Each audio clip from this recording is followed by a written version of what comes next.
On y va? C'est toi qui vois, hein, c'est D'accord, pas trop, ok.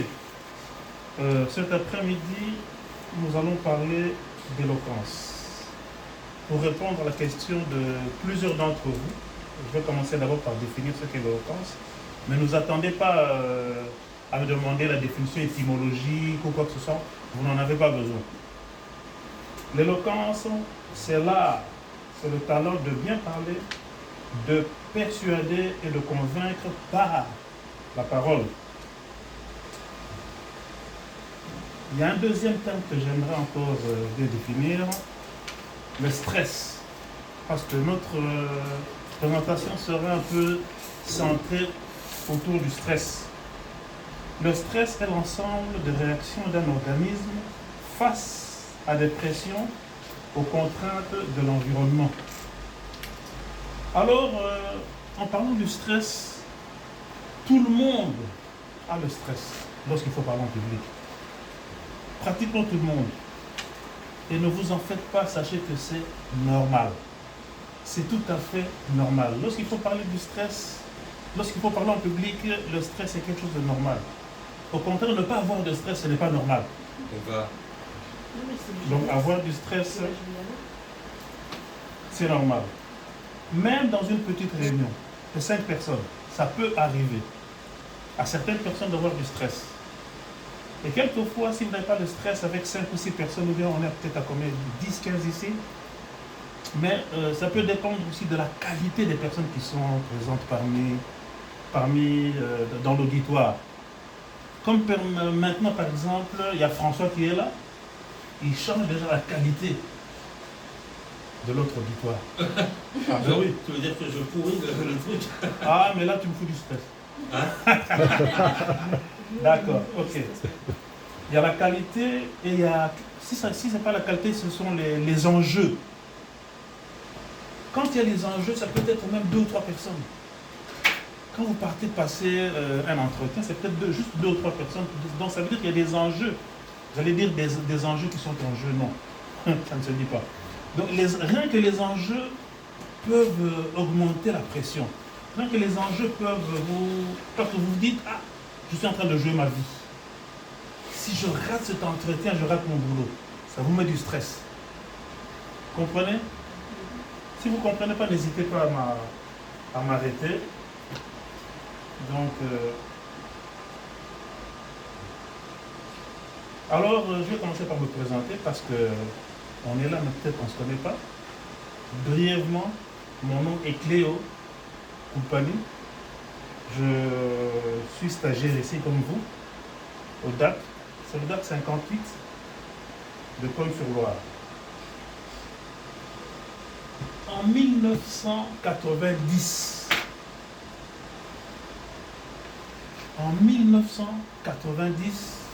alors que j'étais responsable des relations publiques à la Banque centrale, du Congo bien sûr, pas de la France, j'étais calmement assis dans mon bureau, lorsqu'on vient frapper à ma porte, ah monsieur Cléo, venez vite, il faudrait interpréter, il y a une grande réunion avec le gouverneur, il y a le Premier ministre qui est là, il faut interpréter.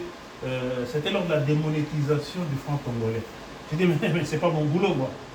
Il dit, mais non, on a vu ça dans votre CV. Vous parlez anglais. J'ai dit, oui. Je ne suis pas traducteur, je ne suis pas interprète. Donc, heureusement, ça me tombe dessus. Il faut faire attention à ce que vous mettez dans vos CV. Hein, ça, c'est un point que je soulève. Faites très attention à ce que vous mettez dans vos CV. Ça peut vous surprendre, ça peut même vous coûter votre boulot. Ça a failli me coûter mon boulot si j'avais refusé de le faire. On me dit, on a vu dans votre CV, vous avez fait littéraire et que vous avez fait anglais à l'université. Je dis, oui, mais ça n'a rien à voir. Ça n'a rien à voir. Je ne suis pas traducteur, je ne vais pas me mettre à traduire dans une réunion en plus avec 500 personnes. Vous imaginez, 500 personnes. Quel stress! Donc, du coup, il y a l'effet surprise. Il faut d'abord du stress. Vous n'êtes pas préparé. Stress, manque de préparation, agoraphobie compte tenu du nombre de personnes. Qu'est-ce que c'est l'agoraphobie? Ah, l'agoraphobie, merci pour la question. Agora, bon, étymologie, toi qui aime bien qui vient c'est un terme agora qui vient d'un terme grec. La foule. Phobie qui est la peur de la foule. Le nombre de personnes, 500 personnes. J'ai jamais interprété, je ne suis pas préparé, je ne parle pas anglais. J'ai appris l'anglais, mais c'est l'anglais sur papier. C'est pas un anglais parlé. Et en plus, il faut faire une traduction. Je félicite notre ami tout à l'heure, qui a fait sa première présentation avant moi. Il s'est bien débrouillé, parce que j'ai vu qu'il avait le stress, ça se voyait. C'était pas facile. Traduire dans une langue que vous ne maîtrisez pas, dans un domaine que vous ne maîtrisez pas, parce que faire l'interprète dans une réunion comme celle-là, d'abord, ce sont les termes techniques, c'est la démonétisation, on va parler des billets de banque, impression des billets de banque, tout ce que vous voulez. Pour moi, il fallait qu'on me tire vraiment comme une brebis qu'on amène à l'abattage, quoi. J'ai refusé, on m'a dit Cléo, t'as pas le choix, c'est dans ton CV, tu y vas. Waouh! C'est comme si on me prenait, on me jetait, quelqu'un qui ne sait pas nager, on te prend, on te jette à l'eau sans que tu saches nager et sans bouer. Plus grave encore. Alors, comme je disais, effet surprise, pouf, ça te tombe dessus. Manque de préparation. J'allais souligner qu'un des grands secrets dans la prise de parole en public, c'est la préparation. Un des grands secrets, ne partez jamais prendre la parole sans être préparé. Préparez-vous, répétez, et ça vous facilitera les choses. Surtout ceux qui ont terminé, qui partent pour un entretien, faites un effort, préparez. Visualisez, essayez de voir quelles sont les questions qu'on va me poser, préparez, écrivez sur papier. Et ne partez jamais sans papier aussi, ça aussi c'est très important. J'avais vu tout à l'heure quelqu'un qui a dit ça ne fait pas professionnel de partir avec un papier. Non. Partez avec du papier, posez vos questions. Donc, une bonne préparation, déjà vous aurez déjà à peu près 50% de facilité et de moins de stress. Manque d'expertise. Manque d'expertise à double enjeu. Non seulement je n'ai jamais interprété, et deuxièmement, l'expertise, je ne suis pas imprimeur. Et là, ce sont des termes techniques qu'il faut interpréter. Et vous connaissez les Anglais, il y avait des Américains. Comme ils savent qu'ils ont la langue la plus parlée au monde, ils se disent que tout le monde sait parler anglais, donc ils viennent sans interprète. On m'a tiré, on m'a jeté dans l'arène, quitte à me faire bouffer par les lions. J'ai fait le job. J'ai interprété. Et comme je disais tout à l'heure, si tu trouves un mot que tu ne comprends pas ou que tu ne connais pas en français, dis-le en anglais. C'est ce que j'ai fait. La plupart des mots que je ne connaissais pas en anglais, je le disais en français, je donnais une intonation anglaise. Hein? Et ça passait. Hein? L'essentiel, c'est de se faire comprendre. Un mot que tu ne connais pas, tu le dis en français, mais tu donnes une intonation anglaise. Et ça passe. Par exemple, et curieusement, la plupart des mots que j'utilisais, c'était pratiquement billets, hein, billets de banque, hein, ou bien ciment par exemple. Oui, ciment. Je dis ciment et curieusement, c'était le mot qu'il fallait. Hein. Donc, ça a marché. À la fin de la présentation, c'était pas une présentation. Il y avait les Américains, il y avait les Suédois, et tous ces gens-là, ils se sont dit, comme on parle anglais, donc le reste, on s'en fout. Ils n'ont pas besoin d'avoir un interprète, ils n'ont pas besoin de parler français. Donc l'essentiel, on parle anglais. Et tous sont venus sans interprète. Et le pauvre type qui devait interpréter, c'était moi. Hein? Le pauvre qui n'avait ni expertise en billet de banque, en imprimerie, ni expertise dans l'interprétariat. Parce qu'en réalité, interpréter à chaud, ça s'apprend, c'est une spécialisation. C'est pas parce que tu parles anglais que tu peux interpréter. Même le meilleur des anglophones, s'il doit interpréter, il doit l'apprendre. Cette spécialisation, l'interprétation. Donc on ne va pas s'amuser comme ça à aller interpréter sans l'avoir appris. Ce qui fait que c'était un stress intense, j'avais peur, mon cœur battait la chamade, j'avais l'impression que j'allais m'évanouir. Mais je vais vous dire une chose, c'est souvent les 3 premières minutes qui sont difficiles. Donc si vous avez peur de parler en public, une fois que vous avez commencé, si vous résistez les 3 premières minutes, le reste suivra. Et vous verrez que ça va se calmer, donc vous maîtrisez la salle et puis ça sera parti, quoi. Alors, le lendemain, je suis tombé malade. L'effort était tellement intense, le stress était tellement intense que je suis tombé malade. Je ne suis pas arrivé au boulot. Tout le monde me dit, qu'est-ce qui se passe? Pourquoi est-ce que Claire n'est pas venu? On m'a appelé, j'ai dit, écoutez, je suis malade. Je ne me sens pas bien. Je suis parti à l'hôpital, on m'a trouvé que j'avais rien du tout, juste le stress que je devais évacuer. On m'a donné... bon, ils étaient quand même gentils, on m'a payé quand même un billet, je suis parti quelques jours de vacances pour me remettre en forme. Donc ça c'est pour parler de moi, pour que vous ayez une idée comment est-ce que j'ai décidé d'apprendre à parler en public. Et c'est à partir de ce jour que j'ai nommé, écoutez, il faut que j'apprenne à parler en public.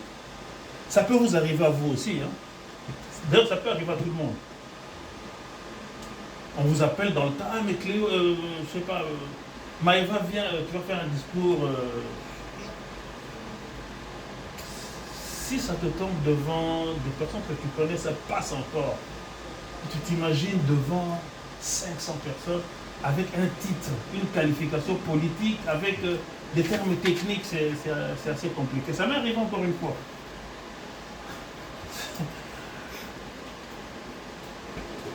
Je partais, j'avais un rendez-vous. Bon, je sais que normalement, je ne dois pas vraiment parler de tout ce qui est... parce que nous sommes, comment dirais-je... Bon, moi, je suis pasteur. Hein. Alors, j'avais porté mon col pastoral. J'avais rendez-vous avec un pasteur dans une église. Une grande église, c'était à la cathédrale.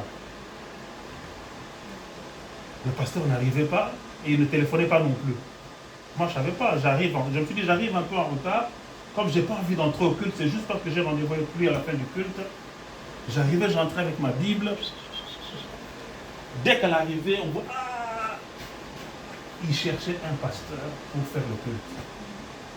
Dans une cathédrale. Je n'avais jamais prêché dans une cathédrale. Plus de 500 personnes. Waouh! J'ai dit, pourquoi cela n'arrive qu'à moi? Et dès l'arrivée, on te prend à la porte. Hein. On te prend la porte directement, on te briefe. Chemin faisant, on te briefe jusqu'à ce qu'on t'amène à la chaire. On te met là à la chaire et directement tu dois commencer à prêcher. Sans préparation, ça ce sont des choses que j'aime pas. Je n'aime jamais faire une intervention en public sans préparation. J'ai dit, bon, qu'est-ce que je fais donc? On fait le job. Hein. J'ai ouvert ma Bible, j'ai choisi un texte que j'ai déjà prêché. Bon, ça c'était juste pour vous dire que ça peut arriver à tout le monde et à n'importe quel moment. Et deuxième point que je soulève aussi, ne mettez pas n'importe quoi dans votre CV. Donc, si vous n'êtes pas qualifié, si vous n'êtes pas sûr d'être à 100%, ne mettez pas anglais fluent. On dit quoi fluent? C'est qui peut me dire? On dit fluent. Fluent in English. Hein? Dites moyen. Hein? Prenez le minimum. Prenez le stade juste après. C'est beaucoup mieux. C'est aussi compliqué parce que je sais que ma soeur une fois a raté son boulot comme ça. Hein? À l'époque, il y avait Sabena et Lufthansa qui desservait la ville de Kinshasa. C'est des compagnies aériennes. Compagnie aérienne, voilà. Okay. Alors, ma soeur, elle était assez compétente en anglais. Hein. Par contre, sa collègue était nulle. Elle ne connaissait rien en anglais. Ma soeur, par modestie, elle a mis anglais moyen et l'autre a mis fluent. Celle qui ne connaissait rien a mis anglais fluent. Mais c'est elle qu'on a prise. On l'a envoyé à Cali. Cali, c'est un centre de formation américain pour aller apprendre l'anglais. Mais c'est elle qui a eu le job. Donc là aussi, c'est compliqué. Mais autant mieux être sincère. Hein. C'est toujours mieux d'être sincère dans son CV. Bon, ça, c'est pas notre... Alors, nous allons apprendre quelques astuces pour pouvoir parler en public. Sans stress et sans peur. On va le voir en quatre étapes. On va d'abord voir les causes de la peur de parler en public. Quelles sont les causes qui peuvent pousser quelqu'un à avoir peur de parler en public?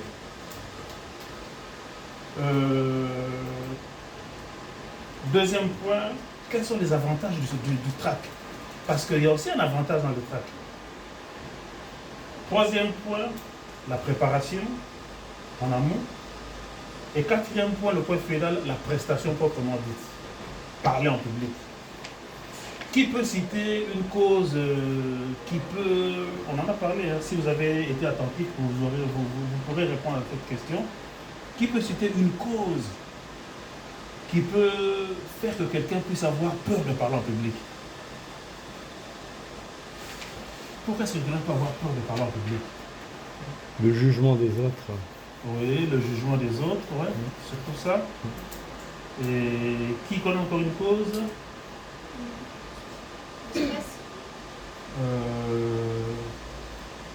Oui, mais pourquoi est-ce que le stress, pourquoi est-ce qu'on peut avoir, pourquoi est-ce qu'on a le stress, quoi? C'est justement ce qu'on est en train de dire.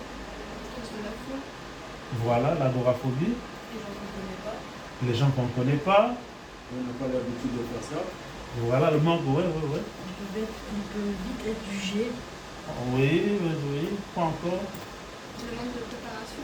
Manque de préparation, très important. Très important. Il faut se préparer. Vous voyez, là, on est en train de faire une vidéo, hein. On est en train de filmer pour que je puisse corriger mes erreurs. Ça fait longtemps que je n'ai pas donné ce genre de formation, mais il y a toujours des corrections à faire. Le fait de se filmer, ça vous permet de vous remettre en cause, de vous revoir. Si vous ne pouvez pas filmer, aujourd'hui tout le monde a un téléphone, un smartphone, et tout le monde peut se filmer. Lorsque vous irez passer votre entretien, filmez-vous. Répétez. Répétez, c'est la mère des sciences. Ok?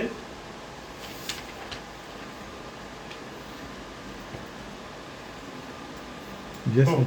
s'entraîner devant un miroir aussi. C'est juste, ouais, devant un miroir. Bon, à l'époque, on le faisait devant le miroir, maintenant, on a les smartphones, donc on n'a plus vraiment besoin des miroirs, quoi. Mieux vaut garder l'image pour la revoir plusieurs fois. Ah oui, d'accord. Ok, d'accord, c'est un peu ça. Donc, la première cause que moi j'ai retenue, c'est la peur de ne pas être à la hauteur. Tu te dis, ah, est-ce que je saurais? Tu te poses des questions. Donc, tu crois que tu n'es pas à la hauteur. Et ça, c'est tout à fait normal. Et c'est important aussi de croire qu'on n'est pas à la hauteur. Pour que ça vous pousse à mieux encore vous préparer. Si vous venez, non, moi, je suis à la hauteur, je n'ai pas besoin de préparation, donc vous ne vous préparez pas assez. Hein, ça, c'est du gâteau pour moi, c'est du beurre, non. Préparez-vous le mieux possible et vous vous rendrez compte, peut-être que vous êtes un peu plus que la moyenne. Vous vous rendrez compte que vous pouvez le mettre à la hauteur. Et ça va faire beaucoup de bien à votre présentation. On a retenu encore une autre cause, peur de faire des erreurs. Les erreurs, tout le monde en fait. Tout le monde en fait. Et plus on se prépare, moins on fait d'erreurs. Donc, on revient toujours à la préparation. Préparez-vous le plus possible. Enregistrez-vous. Aïe.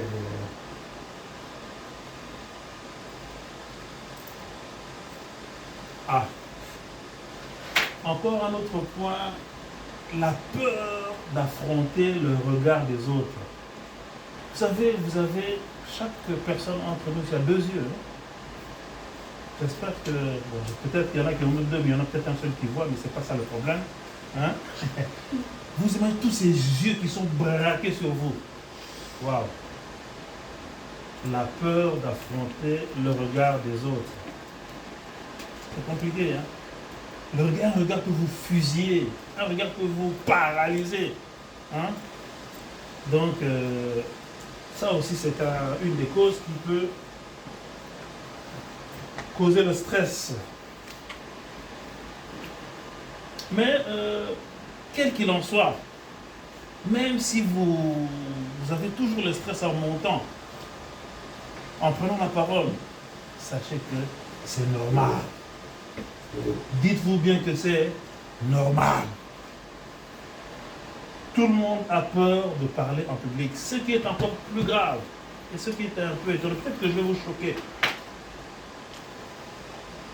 Les professionnels de la prise de parole en public, ils ont peur. Si vous en connaissez, parlez avec eux. Donc, ce n'est même pas la peine. Allez sur Internet. Vous verrez que la plupart des professionnels du showbiz, la plupart des professionnels du parler en public, les chanteurs, les gens qui doivent, les artistes, qu'est-ce qu'ils font? Ceux qui sont malheureux, ils se droguent. Et vous croyez qu'ils se droguent pourquoi? C'est la peur de parler en public, la peur d'être sur scène, la peur d'avoir les projecteurs sur eux. Ne le faites pas chez vous. On dit souvent ne faites pas ça chez vous. Il y a moyen d'éviter de faire cela. Et j'aime un mot que tout à l'heure François a utilisé, et apprivoiser la peur de parler en public. Normalement, j'ai vu des formations vaincre la peur de parler en public. On ne peut pas vaincre la peur de parler en public, mais on peut l'apprivoiser. Et d'ailleurs, c'est mieux de l'apprivoiser pour savoir travailler avec, s'en servir comme levier au lieu de chercher à la vaincre. Parce que ce n'est pas un ennemi. Le stress, ce n'est pas un ennemi. On verra tout à l'heure, tout au long de notre présentation, que l'on peut apprivoiser la peur et s'en servir comme levier pour faire une bonne présentation.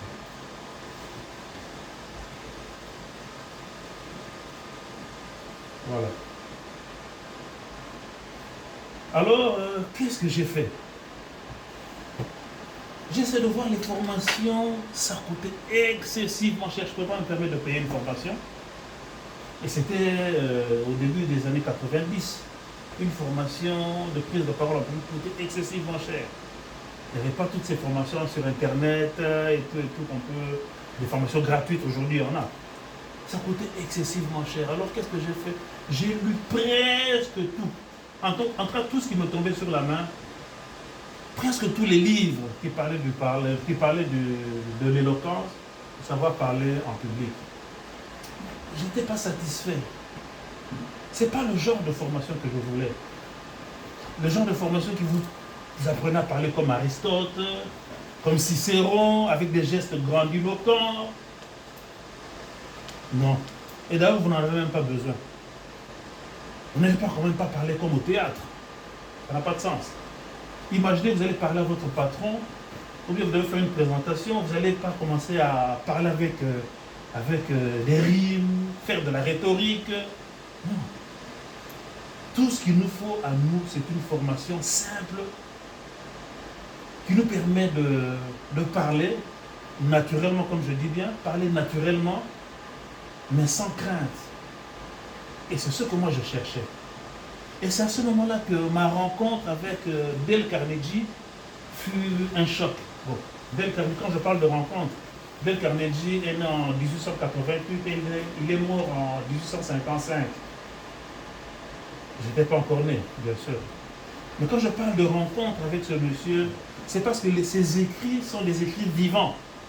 Donc quand tu lis ses écrits, tu as l'impression que tu parles avec lui. Tu as l'impression que tu es en communication avec lui. Il te communique quelque chose. Ce sont des vieux écrits de 1901, 1900, je ne sais pas là. Mais quand vous lisez Dale Carnegie, waouh! D'autres disent que c'est le père de l'éloquence. Bon, il y en a qui parlent de Cicéron et tout. Ça, c'est la nouvelle école. Hein. Avec la vieille école, les gens qui parlaient grandiloquents, de jeux grandiloquents, qui faisaient comme au Sénat. Hein, je crois que vous n'avez pas besoin de parler comme ça. Qui a besoin de parler comme au Sénat? Peut-être si vous êtes dans la politique. On n'a pas besoin. On a juste besoin de parler simplement, mais sans crainte. avec assurance. Sachez que si vous savez parler en public, ça va vous donner une certaine assurance. Vous vous sentirez presque invincible, vous n'aurez peut-être presque plus peur de rien parce que on dit que la peur de parler en public est une des grandes peurs de l'humanité. Après la mort, c'est la deuxième peur. Parler en public. Alors quelqu'un qui vous dira qu'il n'a pas peur de parler en public, je ne sais pas s'il faut lui prêter crédit.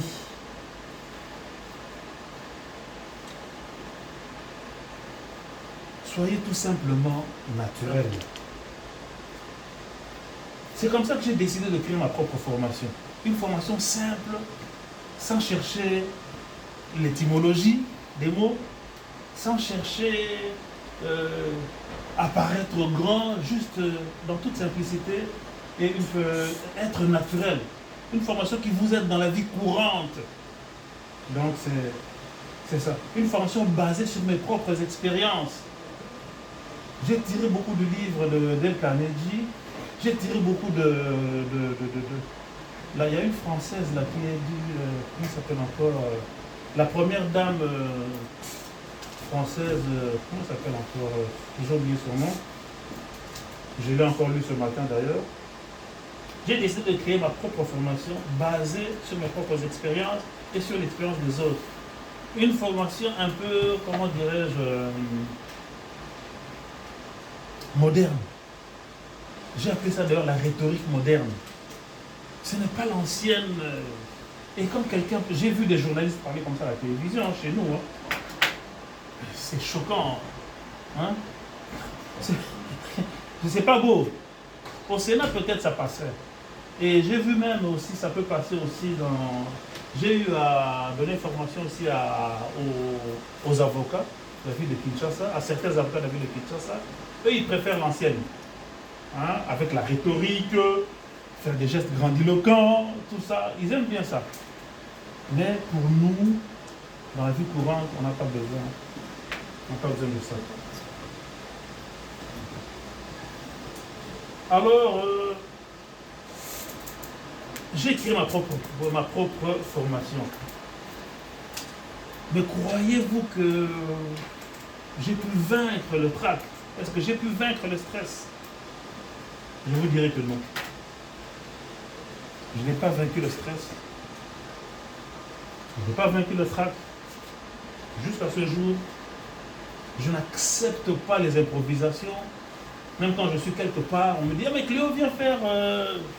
Non, je suis pas... J'aime être bien préparé.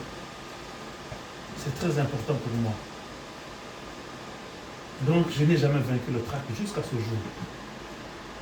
Et je vous conseille d'ailleurs de ne pas chercher à vaincre le trac. Cherchez à vivre avec, cherchez à l'utiliser, voir le bon côté des choses, voir le verre à moitié plein au lieu de le voir à moitié vide. Ne pas voir le trac comme un ennemi, mais voir le trac comme un allié que l'on peut utiliser en sa faveur. On va y arriver. Les avantages du trac.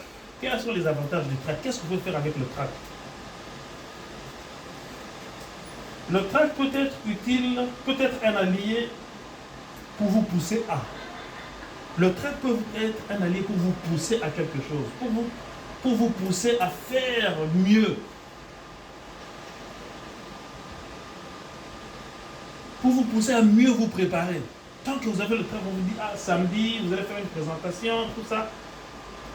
Je crois que vous n'allez pas rester dormir sur vos lauriers et puis attendre le dernier jour pour venir sans papier. Donc, bien aimé, excusez-moi, mes chers amis, vous allez trembler, vous allez bégayer.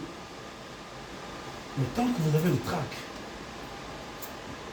ça vous pousse à faire mieux les choses. Qu'est-ce que le trac peut encore vous apporter? Les avantages du trac. Donc, le trac peut être un allié pour vous pousser à mieux vous préparer et maîtriser votre sujet. Waouh! il faut maîtriser votre sujet.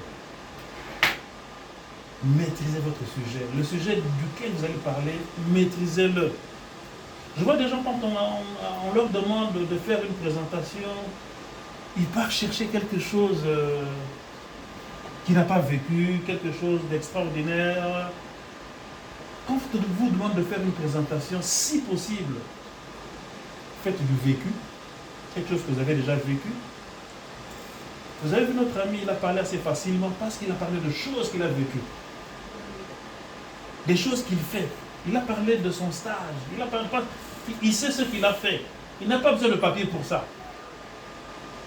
Bien qu'il pouvait mettre, il pouvait mettre en papier, j'ai fait ceci, j'ai fait cela, j'ai fait... Il aurait eu peut-être un peu plus d'arguments. Mais rien que le fait de parler du vécu, de ce que lui-même il a fait pendant son stage, ça lui a diminué déjà une partie de son stress. Mais de venir comme ça là, bon, je crois qu'il s'est préparé, j'ai vu qu'il s'est préparé quand même pendant qu'on était là, il se préparait. Parce que la préparation reste toujours la première règle pour réussir une bonne présentation. Voilà. Ah, ça François avait parlé tout à l'heure. Le trac peut vous pousser à soigner votre tenue vestimentaire. La tenue vestimentaire, waouh! Quand on parle de la tenue vestimentaire, c'est quelque chose de très important dans le parler en public. Quand vous devez vous tenir devant les gens et que vous n'êtes pas sûr de votre tenue vestimentaire, d'abord vous serez mal à l'aise. Ça cause déjà, ça ajoute du stress. Et il est d'ailleurs plus conseillé de porter des vêtements que vous avez déjà portés. Des vêtements avec lesquels vous êtes déjà habitué. Ne partez pas acheter une toute nouvelle robe qui vous sert, la tirette qui coince. Faites attention à la tenue vestimentaire et au code des couleurs. J'ai raté, ça c'était la première formation que j'allais faire payante, qui pouvait me payer de l'argent parce que la plupart ce sont des formations gratuites juste pour gagner en notoriété. Je me suis dit, celle-là, si je la réussis, j'ai et la notoriété et l'argent. Il fallait faire une formation pour les députés provinciaux. À Kinshasa, il y a les députés nationaux et les députés provinciaux, donc de région. Il y en a 500. Je me suis dit, je leur fais une belle formation de 3 jours, juste pour leur apprendre à parler en public. Parce que c'était des gens qui venaient de divers milieux, des fermiers, des gens qui ne savaient pas parler en public. Je me suis dit, bon, ils gagnent beaucoup d'argent ces gens-là. Si je peux faire une belle formation, et que chacun me paye $100, c'est pas beaucoup $100. Hein? Pour 3 jours de formation, $100, je crois que c'est pas beaucoup. Si chacun peut me payer $100, je fais multiplier par 500 personnes, donc mon portefeuille il serait un peu plus gros. Hein? C'est ce que je me suis dit. J'ai préparé la formation, j'ai envoyé au secrétariat du... Comment s'appelle le responsable de l'Assemblée, le président de l'Assemblée provinciale. Il a donné à son secrétariat, il y avait l'avis favorable de principe.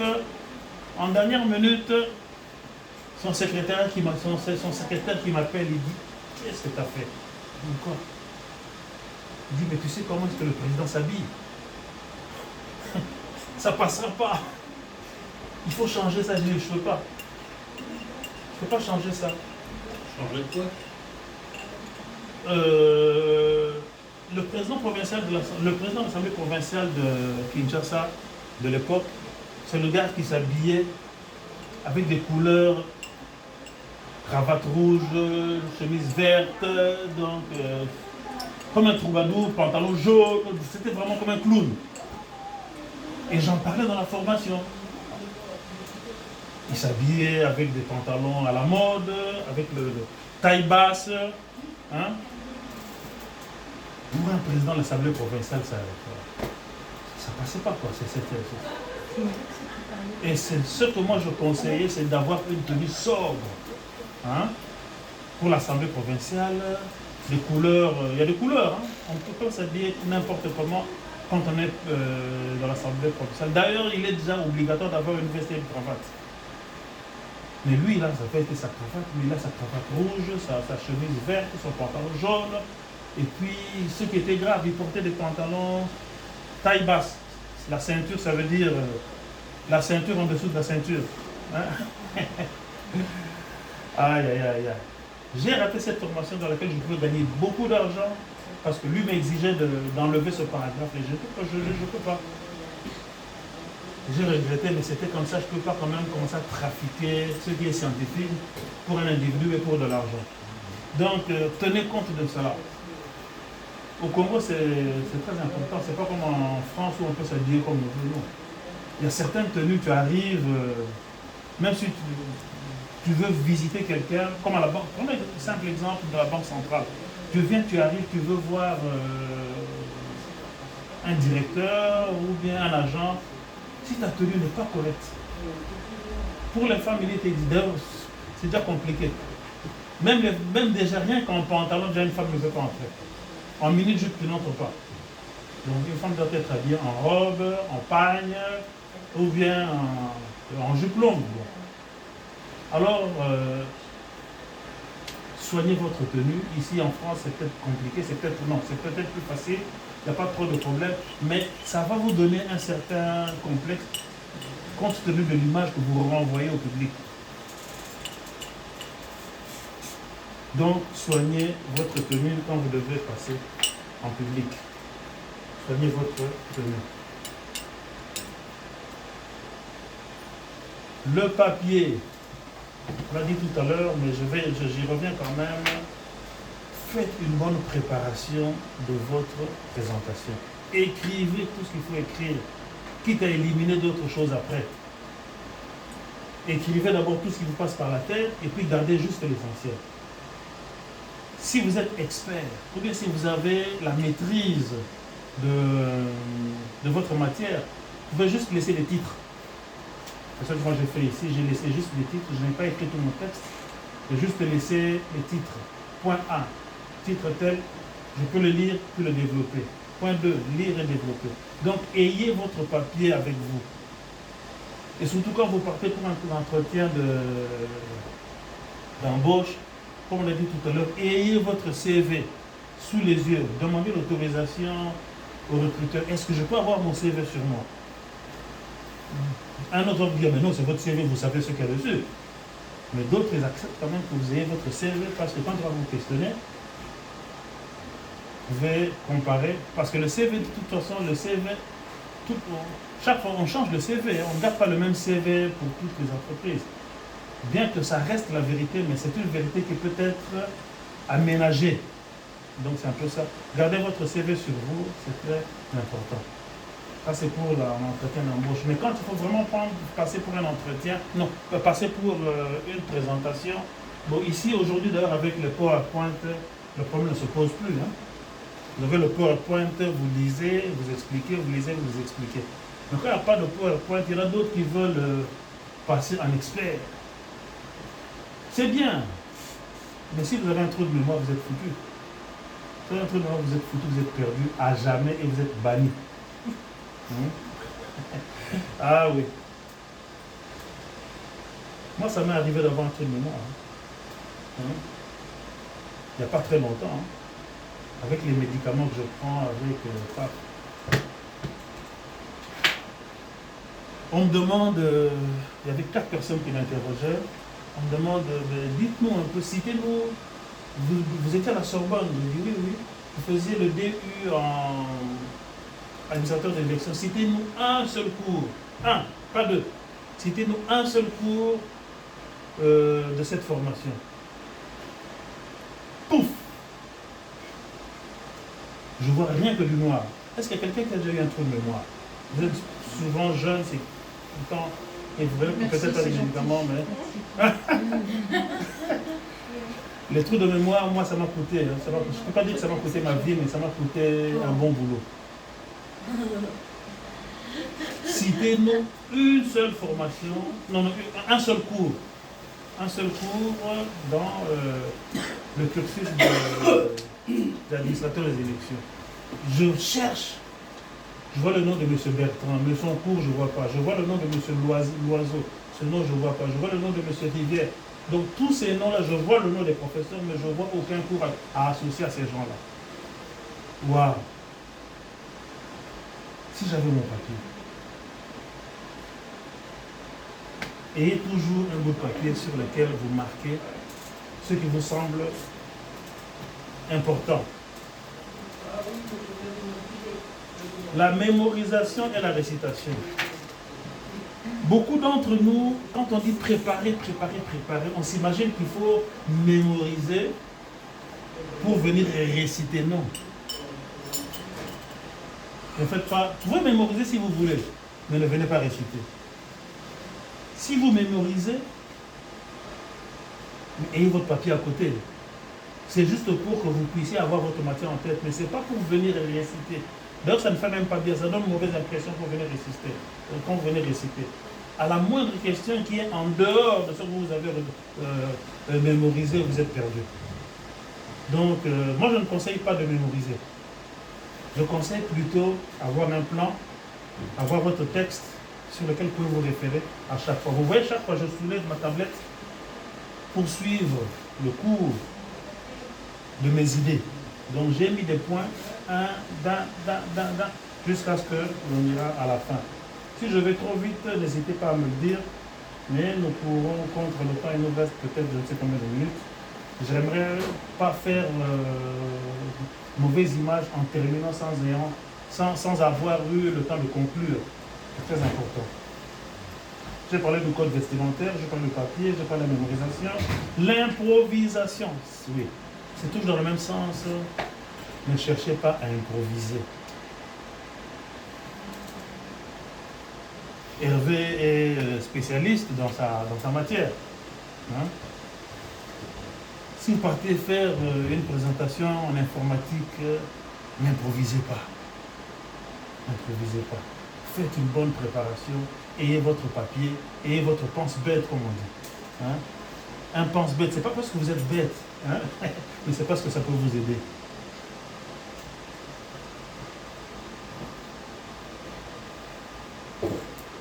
Et même si vous faites un plan, l'introduction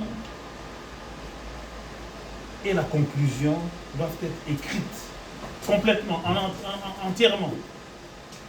Qu'est-ce qui nous arrive? La plupart du temps, vous évoluez, maintenant, vous n'arrivez plus à vous arrêter parce que vous n'avez pas une bonne conclusion. Vous ne trouvez pas comment conclure. Et terminer sans une bonne conclusion, ça fait une très mauvaise image. Il faut faire très attention à cela. Donc, écrivez votre conclusion en entier, même s'il faut la lire. Ça, vous pouvez même lire à la fin, ce n'est pas un problème.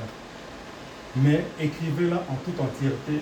Ça vous fera une très bonne sortie.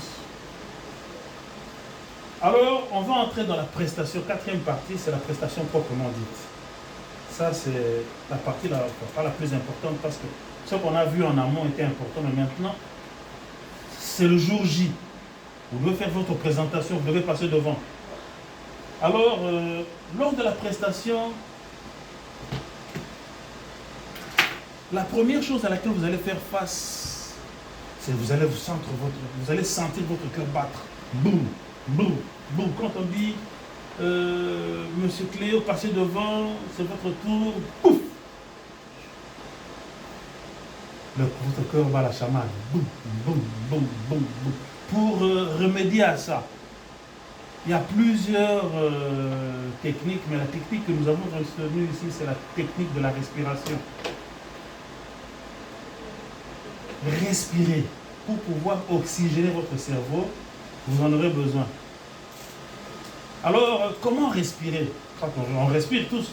Hein? Il y a une façon de respirer qui va oxygéner votre cerveau.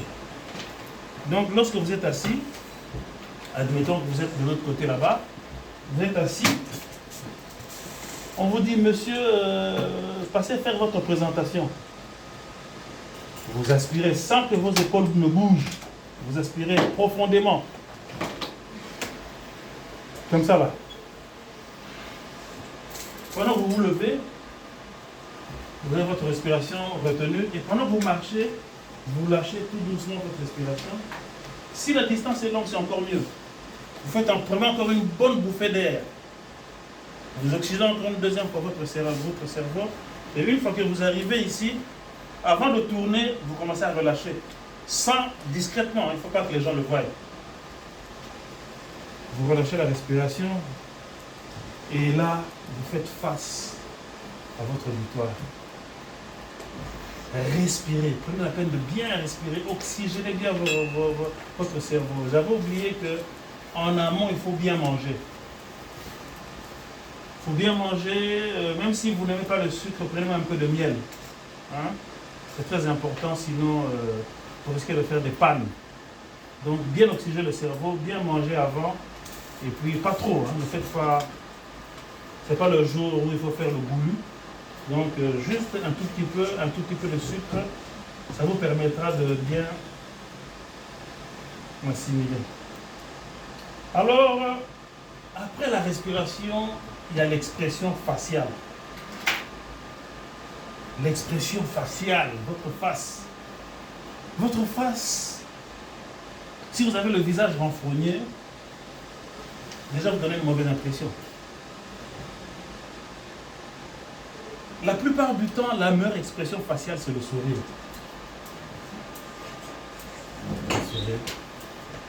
Ça, mais ça dépend des circonstances aussi. Je me rappelle, je regardais à l'époque, je ne sais plus en quelle année c'était. C'était le président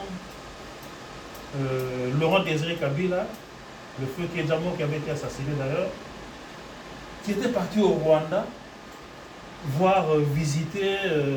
faire la visite du Rwanda. Et pendant qu'il faisait la visite du Rwanda, le Rwanda a un endroit où ils ont stocké, une salle où ils ont stocké des ossements humains. Je ne sais pas comment est-ce qu'on appelle cet endroit-là. C'est comme un musée, mais avec rien que des ossements humains. Il y a des crânes, pardon? Un ossuaire. Ossuaire. Ossuaire. Ossuaire, ok. Waouh. Il y avait une salle pleine d'ossements humains issus du génocide du Rwanda. Mais ce que j'ai remarqué, que lorsque ces deux présidents sortaient de la salle, mais ces gens ils rigolaient, ils se faisaient des blagues. J'ai dit mais c'est pas possible, c'était choquant. Vous sortez d'un endroit où il y a des ossements humains et vous êtes en train de rigoler, en train de faire des blagues. J'ai dit c'est pas possible. Alors, votre expression faciale doit refléter votre message. L'expression faciale doit refléter le message que vous avez donné. Parce que vous auriez déjà transmis une partie de votre message. Vous sortez d'un endroit comme ça, vous devez avoir l'air triste. Vous devez penser à toutes ces personnes qui sont mortes. Mais vous vous sortez en train de rigoler, en train de faire des blagues. Waouh, c'était choquant. Alors, faites très attention à l'expression faciale. Même... je vais parler à M. Alves. Oui. Par exemple, vous êtes pris dans un contrôle routier et vous dites quelque chose au policier et votre expression faciale doit concorder à ce que vous dites. Vous dites non, j'ai une dure journée, tout, mais vous êtes en train de rigoler. Déjà, perte de confiance. Ils vont mettre en doute ce que vous dites. Ouais. On m'a volé ma cargaison, on m'a fait ceci, vous avez volé ma cargaison, tout ça. Non, ce que vous dites doit concorder avec votre expression faciale. Ça, c'est très important. Si vous faites le contraire, je ne vous dis pas ce que vous attend. Vous devez le deviner déjà. Donc, faites attention à l'expression faciale. Je vais parler encore du regard. Vous êtes arrivé, vous avez fait votre respiration, vous êtes arrivé en bout de salle, vous allez prendre la parole. Le regard. Le regard. D'autres, on nous a souvent dit qu'il faut regarder les gens au-dessus de la tête. D'autres disent qu'il faut regarder le mur. Plusieurs versions, mais moi, selon ma version à moi, enfin c'est pas la mienne, hein, selon ce que moi j'ai lu et ce que j'ai appris, il faut regarder les gens dans les yeux. Dans les yeux. Mais comment regarder les gens dans les yeux? Est-ce qu'on peut soutenir le regard de quelqu'un? Non, et c'est pas ce qu'on vous demande. On vous demande de balayer la salle en triangle. Si pas en triangle, même en losange. Si la salle est grande, hein, s'il y a des gens devant ici, comment est-ce que vous faites?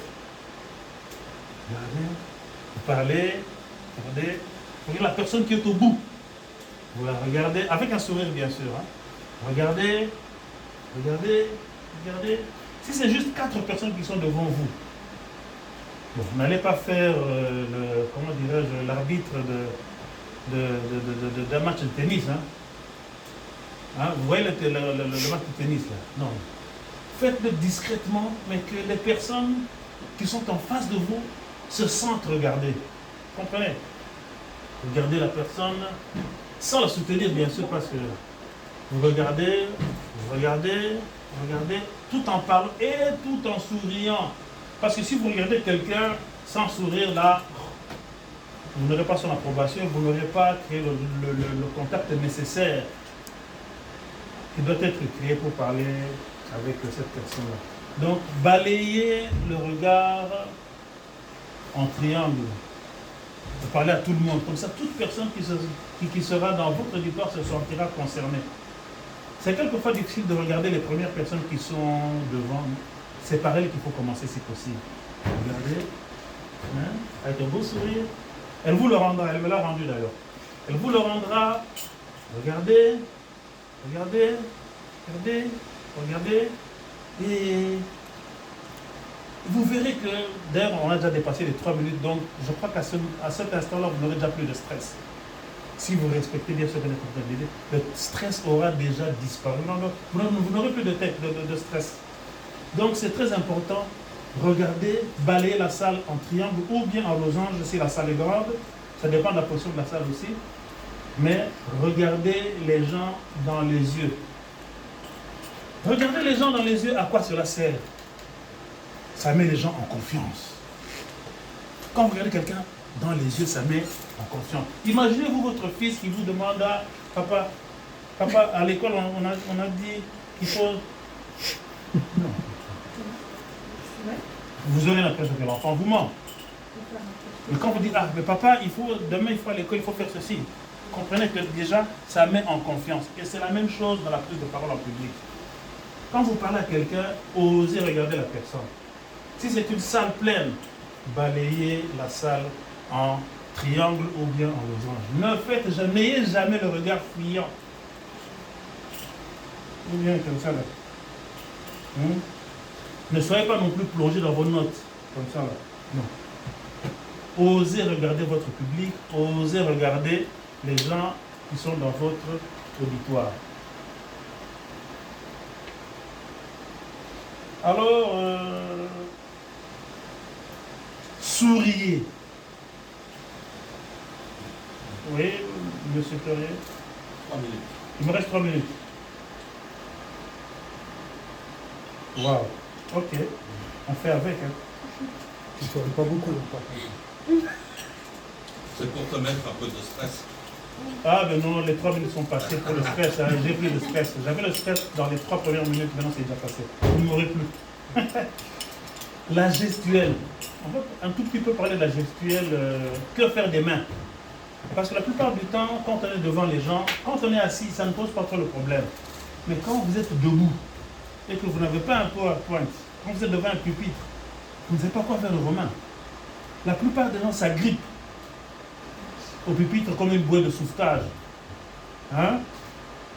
Ce sont des choses qu'il ne faut pas faire. Ce n'est pas interdit, mais ça ne fait pas bien. D'autres font la savonnette. Savonnette, vous voyez, ce n'est pas interdit, mais ce n'est pas bien non plus.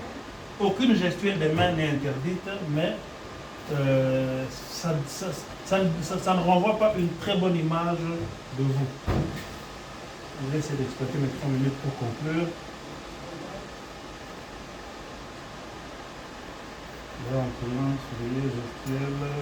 Alors, soyez tout simplement naturel. Ne balancez pas vos mains non plus comme un enfant de l'école maternelle. Hein? Soyez naturel. Moi, je m'accroche à ma tablette. Hein? Ça me sert. Hein? Je ne sais pas où poser mes mains, mais j'ai ma tablette. Alors, beaucoup de ça, je vais lire, hein, ça c'est très important. Beaucoup de gens pensent qu'une bonne gestuelle consiste à faire de nombreux gestes. C'est ce qu'on nous dit d'ailleurs. Hein. En éloquence, il faut faire des gestes, il faut faire ceci. Beaucoup de gens s'imaginent cela. De grands mouvements, à parler avec les mains. Tout ce que vous dites, vous faites des gestes avec vos mains, c'est ce qu'on nous dit, c'est ce qu'on nous a enseigné. Ça, c'est dans l'ancienne rhétorique. Mais dans la nouvelle rhétorique, ça ne fait pas belle image. À bouger, à occuper au maximum l'espace. En réalité, les meilleurs orateurs savent contenir leur énergie, ne l'éparpillent pas en brassant de l'air avec les bras et ont finalement une gestuelle assez sobre. Ça, il faut que j'en parle quand même. J'espère que je suis encore dans les 3 minutes avant de conclure. Depuis, il reste 1 minute. 1 minute. Articuler. Articuler. Articuler.